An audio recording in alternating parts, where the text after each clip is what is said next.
Bismillahirrahmanirrahim. Assalamualaikum warahmatullahi wabarakatuh. Alhamdulillahillazi an'amana binikmatil iman wal islam. Wa nusalli wa nusallimu ala khairil anam Sayyidina Muhammadin wa ala alihi wa sahbihi ajma'in. Syukur alhamdulillah, kita masih diberikan begitu banyak kenikmatan sehingga kita bisa bertemu di channel yang insyaallah barokah ini.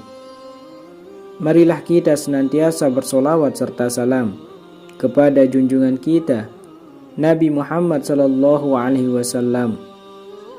Allahumma sholli ala Sayyidina Muhammad wa ala ali Sayyidina Muhammad. Doa dan harapan saya, semoga saudaraku yang menonton video ini selalu diberikan kesehatan, dipanjangkan umurnya, dan semoga selalu dalam lindungan Allah Subhanahu wa ta'ala. Amin ya rabbal alamin. Sahabat beriman yang dirahmati Allah, siapa yang menyangka jika membaca surat Al-Ikhlas dalam melaksanakan sholat subuh ternyata tidak dianjurkan? Mungkin Anda tidak menyangka jika membaca surat Al-Ikhlas ternyata tidak dianjurkan, atau bahkan baru mengetahuinya. Hal tersebut tentunya ada alasannya. Untuk mengetahui alasan mengapa membaca surat Al-Ikhlas tidak dianjurkan, ada baiknya jika Anda menyimak dan memahami hingga akhir. Seperti diketahui bahwa sholat subuh memiliki nilai ibadah yang tinggi dalam syariat Islam. Bahkan Rasulullah SAW mendoakan langsung umatnya yang menunaikan sholat subuh. Sholat subuh pun disaksikan oleh malaikat. Akan tetapi ada bacaan surat pendek, yaitu surat Al-Ikhlas, yang tidak dianjurkan untuk dibaca. Lantas, apa alasannya surat Al-Ikhlas tidak dianjurkan dibaca dalam sholat subuh? Sahabat beriman, keutamaan menunaikan sholat subuh. Sholat subuh dilaksanakan jelang terbitnya fajar, waktu di mana orang-orang dalam keadaan tertidur lelap. Betapa banyak kaum muslimin yang lalai dalam mengerjakan sholat subuh. Mereka lebih memilih melanjutkan tidurnya daripada bangun untuk melaksanakan sholat. Karena itu, Rasulullah SAW khususkan sholat subuh yang mulia dengan keistimewaan tunggal, memiliki sifat-sifat tertentu yang tidak ada pada sholat lainnya. Betapa istimewanya sholat subuh, bahkan sampai Rasulullah SAW mendoakannya. Hal ini sebagaimana disebutkan dalam sebuah hadis. Rasulullah SAW bersabda, "Ya Allah, berkahilah umatku selama mereka senang bangun subuh." Hadis riwayat Tirmizi, Abu Daud, Ahmad, dan Ibnu Majah.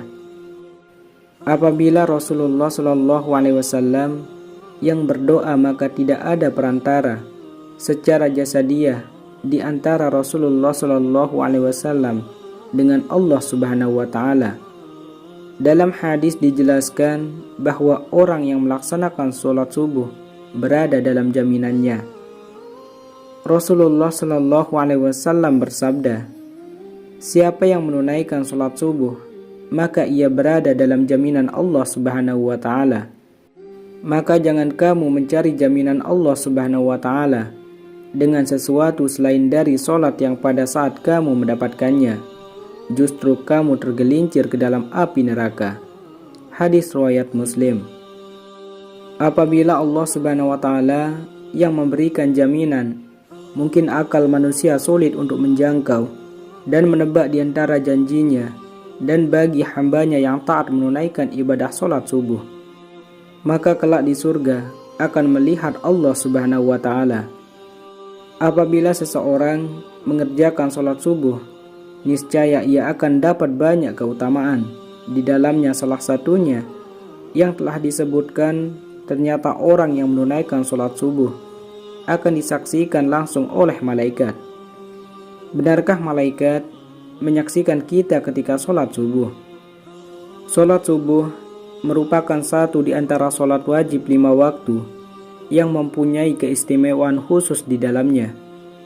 Allah Subhanahu wa Ta'ala telah menyiapkan pahala yang luar biasa bagi mereka yang membiasakan sholat subuh tepat pada waktunya. Pahalanya bahkan sebanding dengan sholat semalam suntuk. Janji pahala ini sebagaimana Rasulullah Shallallahu Alaihi Wasallam bersabda, barang siapa yang sholat subuh berjamaah, maka seakan-akan dia telah melaksanakan sholat semalam suntuk. Hadis riwayat Bukhari. Rasulullah Shallallahu Alaihi Wasallam bersabda, berilah kabar gembira bagi orang-orang yang berjalan di kegelapan menuju masjid untuk mengerjakan sholat subuh dengan cahaya yang terang benderang, pertolongan pada hari kiamat. Hadis riwayat Abu Daud, Tirmizi, dan Ibnu Majah.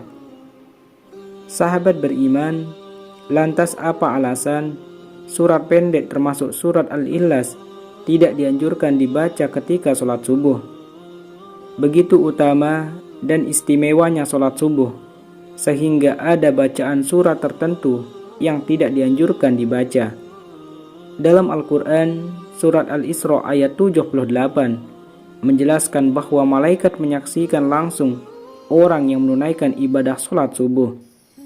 Dari tafsir ayat tersebut, para ulama menyimpulkan bahwa pada sholat subuh, setelah bacaan Al-Fatihah, disunnahkan membaca Al-Quran panjang baik surat atau ayat. Itulah yang dimaksud dengan minus sunan al-mursalin tul qiraah, di mana tradisi nabi-nabi terdahulu yang kemudian dilanjutkan oleh Rasulullah Shallallahu Alaihi Wasallam, para sahabat, tabi'in, dan as-salaf. As-soleh membaca ayat-ayat atau surat panjang ketika menjadi imam sholat subuh. Maka dari itu, seorang imam sholat subuh setelah membaca Al-Fatihah, janganlah membaca surat pendek, apalagi surat pendek seperti Al-Ikhlas, Al-Falaq, dan An-Nas. Ini bukan masalah sah dan tidak sah, melainkan masalah untung dan rugi. Mereka rasa sudah pasti sah tapi rugi karena disaksikan banyak malaikat, maka tentu sangat disayangkan sekali jika hanya ayat pendek yang dibaca. Apabila semakin banyak huruf-huruf Al-Quran yang dibaca dalam melaksanakan sholat subuh, maka malaikat akan menambah catatan amal kebaikan kita untuk disampaikan Allah Subhanahu wa Ta'ala melalui malaikat. Rasulullah Shallallahu Alaihi Wasallam juga seringkali menunjukkan contoh-contoh bacaan sholat subuh yang menandakan syarat akan makna tertentu. Pada beberapa riwayat Rasulullah Shallallahu Alaihi Wasallam disebutkan sering membaca surat Al-Kahf, juga biasa membaca surah Ar-Rum, surah dari Jabir bin Samurah. Sahabat beriman yang dirahmati Allah, demikianlah itulah keistimewaan sholat subuh dan alasan tidak dianjurkan membaca surat Al-Ikhlas dalam sholat subuh. Seharusnya tidak ada lagi yang menghalangi kita untuk meninggalkan selimut dan mengakhiri tidur kita untuk melakukan sholat subuh. Bukankah menunaikan ibadah sholat subuh ini menjadi bagian yang begitu besar dibanding dunia dan seisinya? Wallahu a'lam bissawab. Wassalamualaikum warahmatullahi wabarakatuh.